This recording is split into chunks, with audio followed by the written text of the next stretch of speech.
السلام عليكم ورحمة الله وبركاته دمان bulshooyinka Soomaaliyeed ee ugu xiran meel kasto muuqaalkan uu idinka soo gaaro soo dhawaada insha Allah bil kariim muuqaalkan waxaan idinku soo bandhigi doonaa dhul iib ah waxa joognaa saa dareemaysiin calaamada ka arki kartaan Daar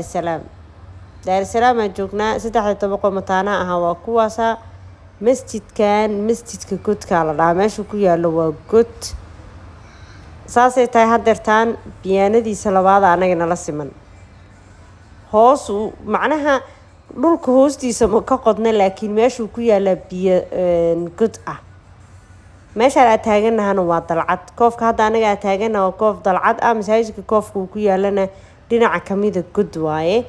saa daraadeed meeshaan markaa taagan tahay masaajidka waxaa ka arkaysaa kaliya biyaanada labaad 3 biyaano waa marka halkan aan joogno masaajidka area-diisa la dhihi karnaa laakiin masjidka cabaaru noo jiraan hadda saasay tahay dhulka markaa ka soo yara dhaqaaqa kaamirada soo bilaabay waa idinka raali gelinayaa laakiin dhulka meesha hadda aan ka imaaday buu ku yaala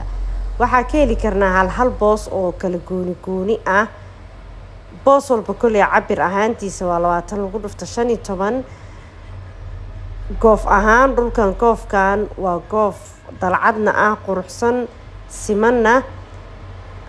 waa goof nadiifa goof ahaantiisa dukumiintigiisuna waa nadiif halkan marka laamiga laba gedi waa isaa wada ognahay gedina waa yaaqshiid gedina waa dayniile hadda gedigan aan ka joogno gediga yaaqshiid waaye laamiga waxa isleeyahay dhulkan wuxuu u jiraa 1 kiiloomitir iyo wax yar 1 kiiloomitir iyo 300 1 kiiloomitir iyo 400 wax lamida ama ka yar laamiga u jiraa marka dhul ahaan dhulka hadda waa ka soo dhaqaaqay laakiin aad ugama fogo hadda meeshaan aan ka imid wuxuu u jiraa 150 mitir ama 200 mitir ugu badnaan meeshaan hadda aad taaganahay iyo boosaska meesha ku yaalaan 200 mitir ugu badnaan dhul aha u dhaxeeyo ama 2 block saa u taqaanaan 2 block oo dhul ah u dhaxeeyo meeshaan hadda joogo iyo dhulka meesha uu ku yaalo sababta wax kalena ma ahan markaan soo dhaqaaqay fiidiyowga hore oo aan meesha ka soo qabtay baa iga baxay then markaan soo dhaqaaqay kii ahaa iyo ilaa laamiga ka tagnaa isku soo qabtay laakiin afkaan ba idinkaga sheegayaa inaanan boosaska kor taagnin waan idin sheegayaa laakiin meeshaan dalcadda ah oo quruxsan uu ku yaala dhulku meeshaan markaan aad taaganahay asagana inta qiyaasaan idin sheegaa u dhaxayso waana taayga 20ka ah ee Carafaad ka soo baxa ee soo mara jaamacadda Muqdisho ee Daar es Salaam ka mara dhinaca bari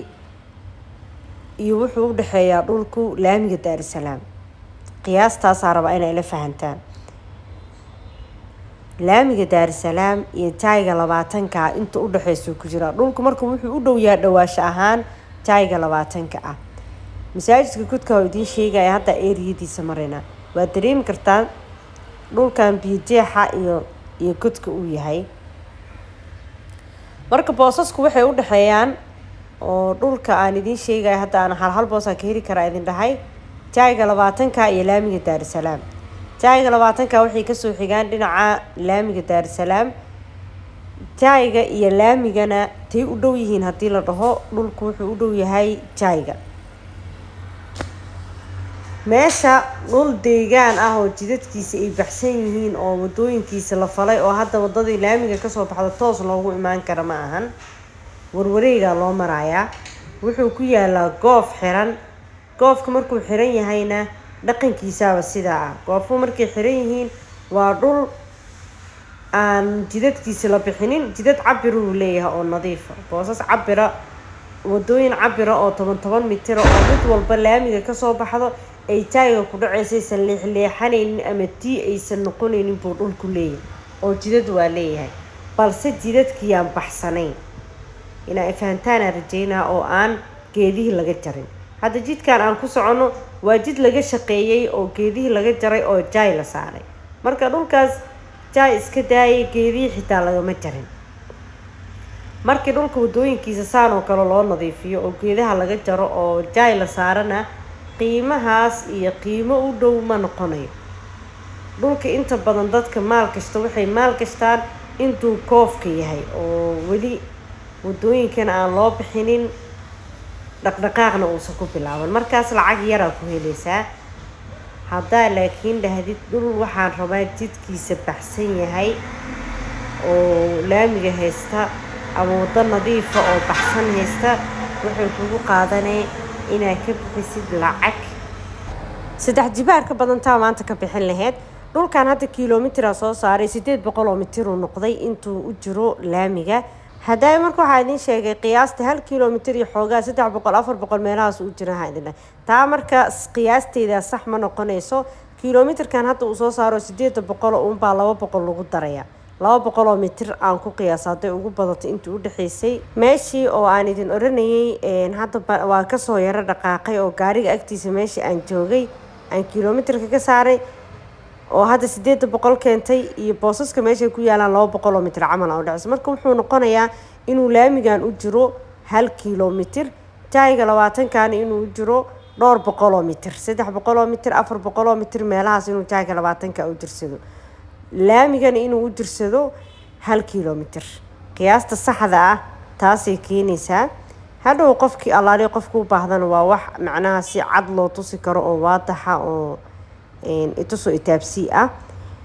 meesha marka waa ka soo dhaqaaqnay muuqaal ahaanna waa aragteen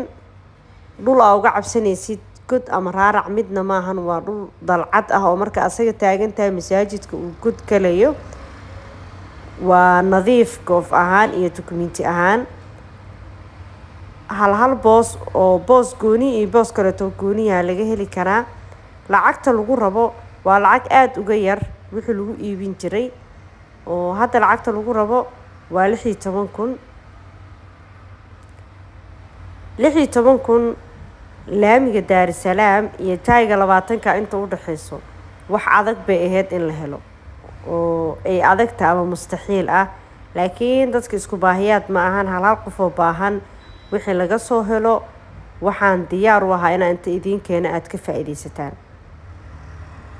hal qof oo goofla ah ama 2 qof oo goofla ah ama dad nuucay rabaan ha ahaadaane goofkii dhul ku haysta lacagna u baahan oo golna inay ka tanaasulaan qiyaasta qiimaha hadda wax meesha looga heli karo wax ka yar inay wax ku iibiyaan dad wax ku iibsanayo baan ka diyaarinay dhulkan oo aan ugu talagalnay inaad ka faa'iideysataan adinkana marka boosaskaas